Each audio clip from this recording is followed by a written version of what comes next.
Hey everybody, Jason here. Welcome to the Authentic Persuasion Show and welcome to part 2 of my conversation with Miss Nalani Gruel. So if you didn't catch it, make sure to check out part 1. It was our conversation, mostly focused on authenticity.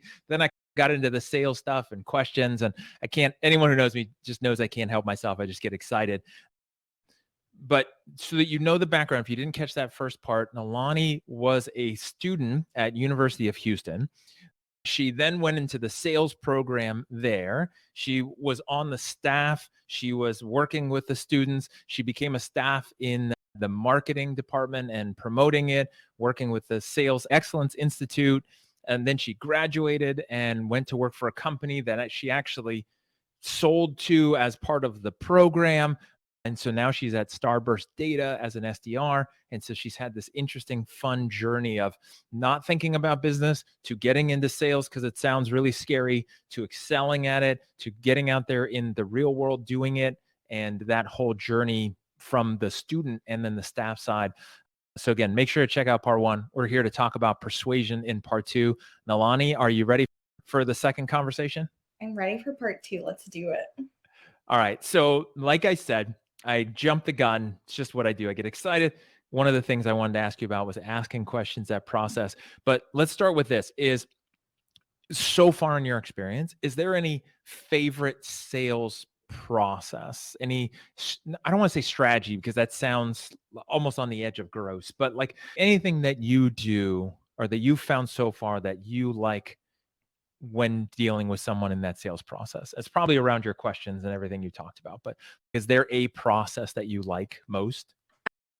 I think I'm still figuring it out, to be honest. One of the things we talk a lot about at my company are like the 3 I's: you imitate, iterate, innovate.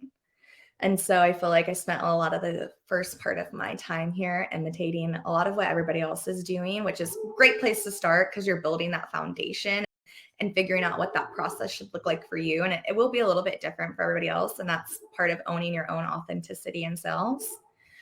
And I've been in the iterating, so I'm like building out kind of my own versions of everything. And I feel like I'm close to hitting that innovating where I can start building out like some new exciting ideas and stuff.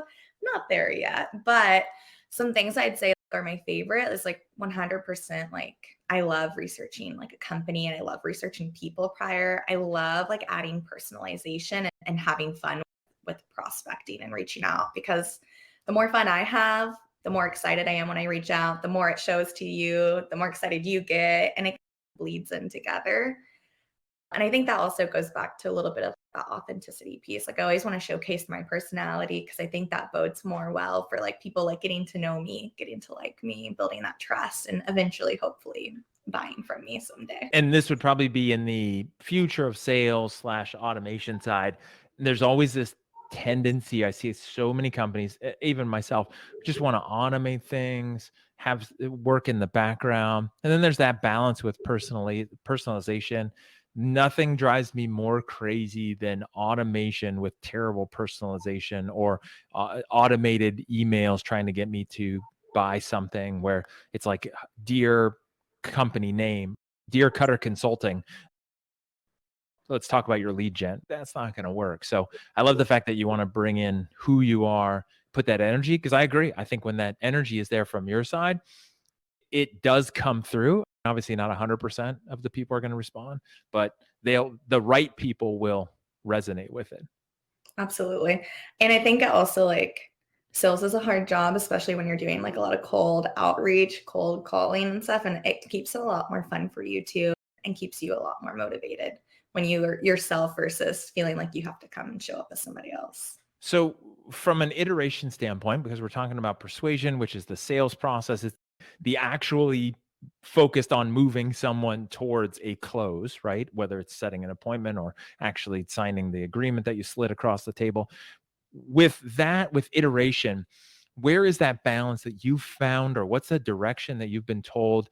Because if I'm running a company and I had 50 SDRs and all of them are doing their own thing, I don't know what's working if something does work. And B, how do I even manage that from like a company perspective? So where is that boundary for you where they've said, here, you can add these things, but also don't change these things? Yeah. That's a great question, because that is like a fine line, and it's something that we do talk about a lot. We have our first, like our baseline sales process that we use.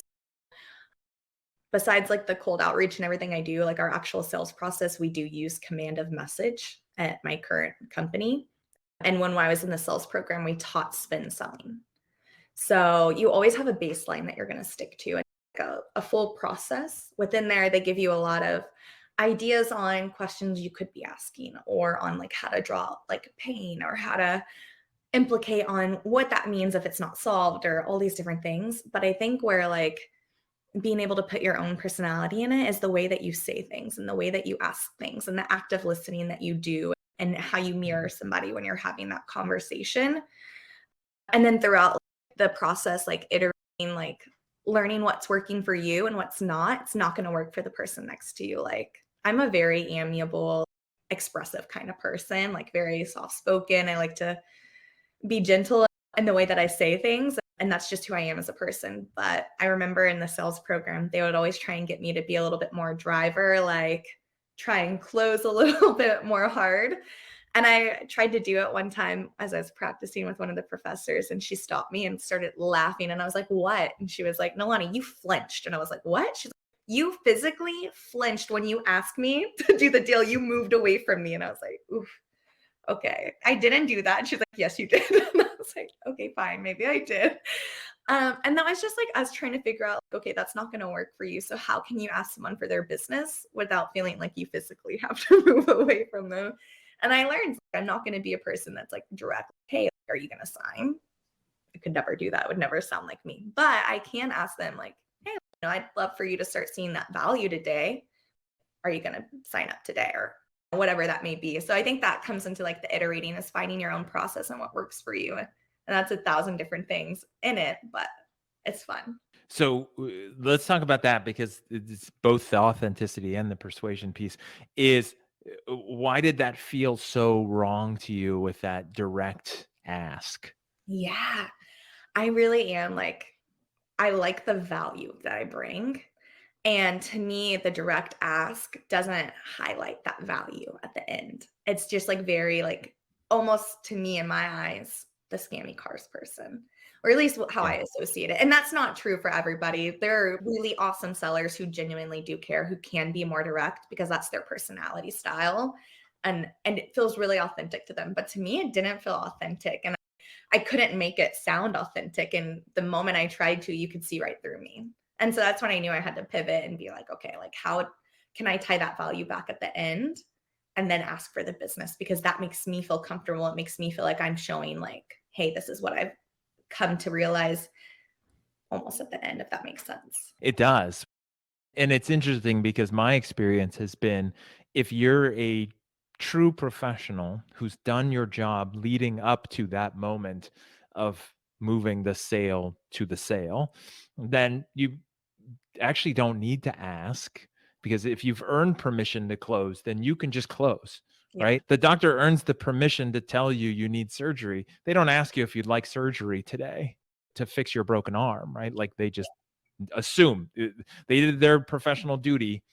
They know what's best. You've agreed. Now it's time to go. So I think your reaction is more proper from a value selling, consultative, empathetic sales process, instead of just hitting someone in the face with the ask and wanting to move them forward. It's fascinating to think, like, most people think that about sales, right? People who don't want to get into sales are worried that you're going to have to just force every single person across the line or else.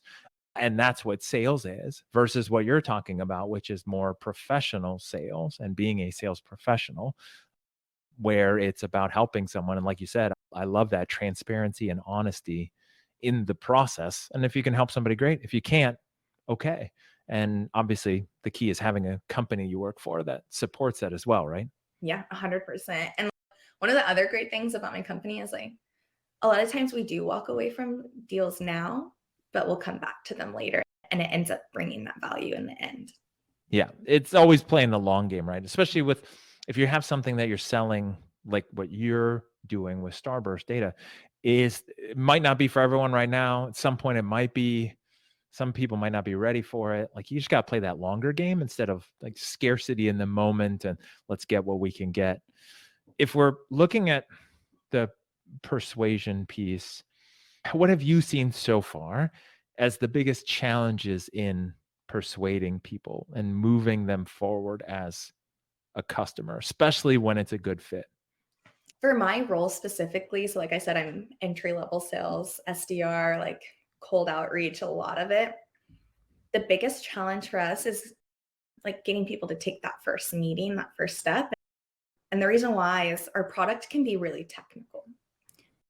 I'm talking to people about like where they're accessing data, what databases are they using, like how are they analyzing data? Are they on cloud? Are they on prem?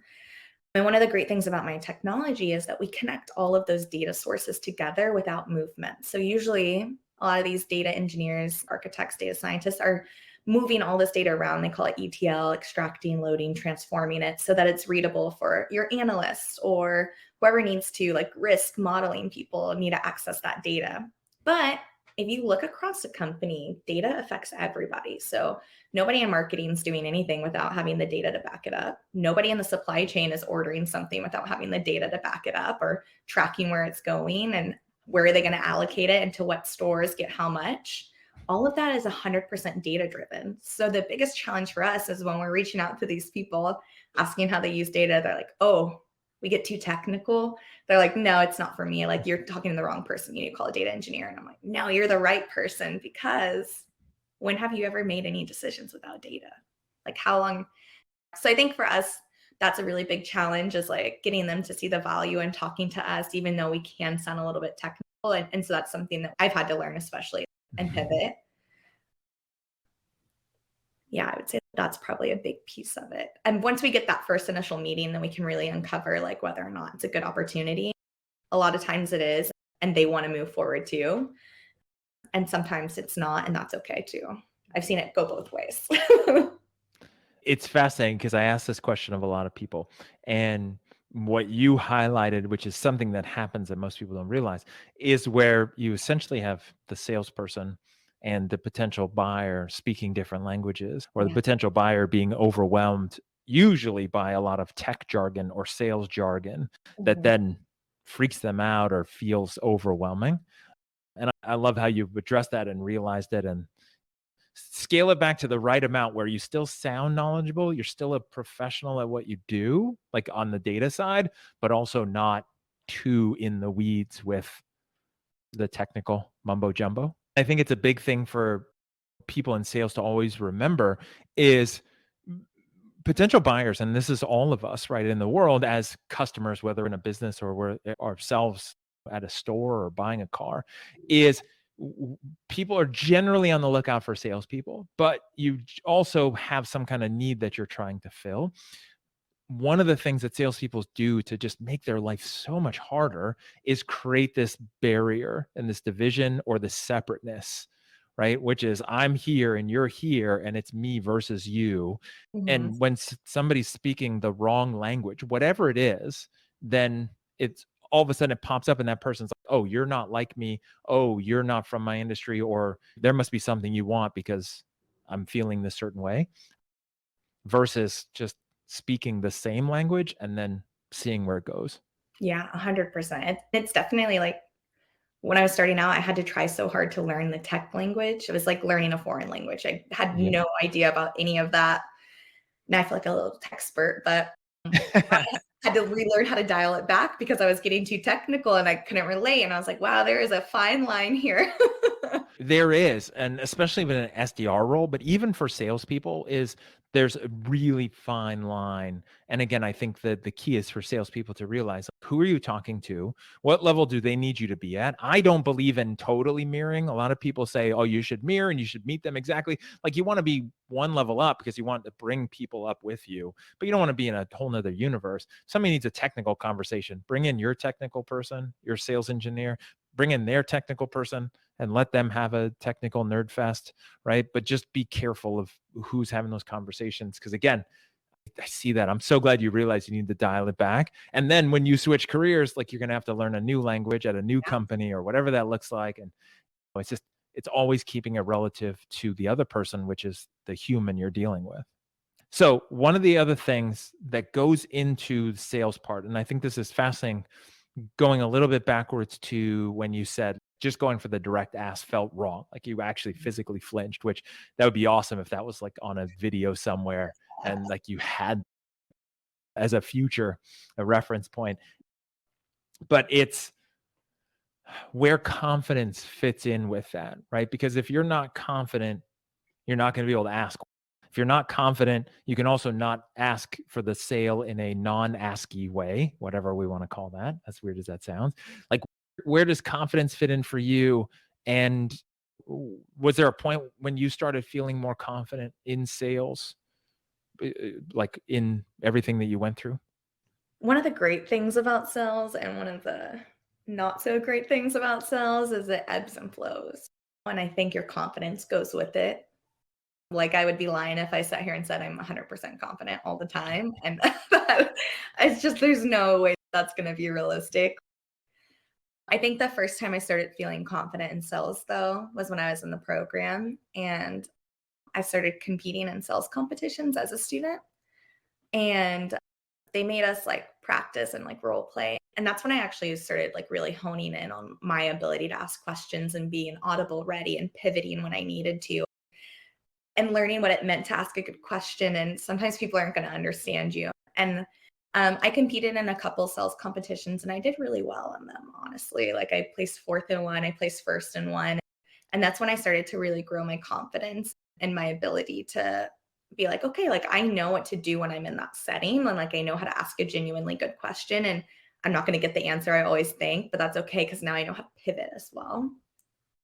In my current role, I came in feeling like pretty like excited and confident. And we have what we call disco calls. So these are when we do discovery calls. And that's I get my main job is to set those up. And usually you take them with an AE. My very first disco call, I had never seen one in real life. And I did it on my own. And I was like, oh my gosh. And it was a really good call. Like the guy was so nice. Like he honestly was a great buyer. Like I wish everybody was like him, gave me all the answers I needed, like made it so easy to have a conversation with. And I left that feeling so confident. And I was like, wow, I can do this job. Like I know I can. I won't say that does not last. Like I went through some really like hard periods where I had to learn a lot and I struggled a lot with this job. But I think it ebbs and flows, but always knowing that I can trust the process and that I know how to ask a good question. And I think that's part of the hurdle. I love it. That's great. It's interesting because I've seen so many people start out in sales, day one, first demo, first sales call, whatever the industry is, and they knock it out of the park. And then usually they get a lot of confidence thinking that they are amazing. It's just the intersection of a really easy potential client. And then when the struggles really happen, like you keep mentioning, where sales is also really hard, then Yes. they just crumble because they just don't have that. And obviously you had the foundation going into it, and where that's fascinating from a confidence standpoint. Where do you think, let's say, role playing competitions is this weird kind of thing that's not necessarily like the real world of selling, but where those two things really did help you and made the difference with that confidence? Yeah, I think the more you do something, naturally, the more confident you're going to get at it. So you could go to the gym for the first time, and the first time you pick up a barbell and you squat down, you're not going to have good form. But the more you practice, the better your form gets. That doesn't mean that you're always going to be improving unless you're putting on like more weight and learning and growing. And I think that sales is the same. For me, no, role playing's not exactly like real life sales, and they always throw these wild twists in, and you know that they have a script that they have to stick to it, and that's not realistic. But what is realistic is learning how to ask good questions. Every time you walk in, a situation is never going to be the same, so you're never going to get that same scenario twice. Learning how to deal with different like buyers. So one day I'd walk in and I'd have somebody who's so talkative, they're never going to stop talking. And I'm like, how do I reclaim this conversation? Oh, Or you can walk in with somebody who's had a really bad day. They're incredibly rude. And you're like, how do I keep them and make them positive with me or keep their interest or make this valuable and worth their while? And so I think through that, the biggest thing for me was like learning, like I had faced a lot of the different types of people out there that I will in sales. And I know like now I can pivot better than I ever could before. Because if you've never tried to sell to somebody, like how can you get through like when somebody's, no, that's not what I said, or no, that's not going to be the right solution for me. Like, how are you going to overcome these? But since I had done it, even in a fake scenario, at least I have some kind of idea of where to go. And so I think that that actually did wonders for me feeling like I have a great foundation to work off of, which is half the battle of confidence. Yeah, and since sales is such a art combined with such a science, you can't predict or plan or script everything that's going to happen. So you have to have some level of just adapting and swinging at whatever life throws at you and then making the most of it. Okay. I think that's great. Now, I don't think this is a fair question, but I want to ask because I'm curious. Which do you think is easier, selling something tangible, like when you're in the program selling golf tournament sponsorships or career fair booths, versus intangible software as a service, data, cloud, tech stuff? That's a good question. I'm gonna pivot since I'm so good at that now. I'm just kidding. If I was like being like really like black and white about it, I would say selling a tangible product in my experience was easier. The products I was selling was a lot less value. So that's also That's why I said it's not really fair when it's like a $500 booth versus a $20,000 data migration, or just making up numbers. but I will say that in my experience too, I also feel like the time cycle matters a lot when it comes to sales in terms of what's easier or longer. It's harder to hold Mm, someone's attention for a longer period of time. So mm, sometimes projects will stall out and they'll never end up closing. Also, when it's so big like that, sometimes it's hard to just get it started in the beginning or get enough buy-in. Whereas mhm. a very transactional sell that's like shorter, you just need one person to say yes and it's done. Whereas a deal like mine, it could be like 50 people involved. Maybe not usually that Yeah, many, but there's easily like 10 people that are like directly impacted by this and working on it actively. makes sense. Nalani, thank you for being here. Super excited for this part of the conversation. Looking forward to part 3, future of sales, for people who want to get in touch with you, if they want to learn more, if they want to chat, they just want to network with you, if they want to give you any feedback on all the awesome stuff they learned. I know that people can connect with you on LinkedIn. And also, if they want to find out more about the company you work for, Starburst Data, which we talked about, which I think is exciting, both of those links will be in the show notes if people want to. Again, Nalani, thank you for being here and sharing all this with the audience. Yeah, thank you so much for having me. I can't wait for part 3. Yes. So on that note, thank you everybody for tuning in. We will catch you in part 3. If you didn't, make sure to catch part 1. This will make a little bit more sense. We're going to go to the future of sales next. And again, I just appreciate everyone for tuning in, for listening, hopefully taking some notes, especially from this part where it's about the persuasion and helping people persuade more effectively instead of manipulating, and doing what you can to switch from sales being gross to being something effective. As always, thank you for helping fill the world with authentic persuaders.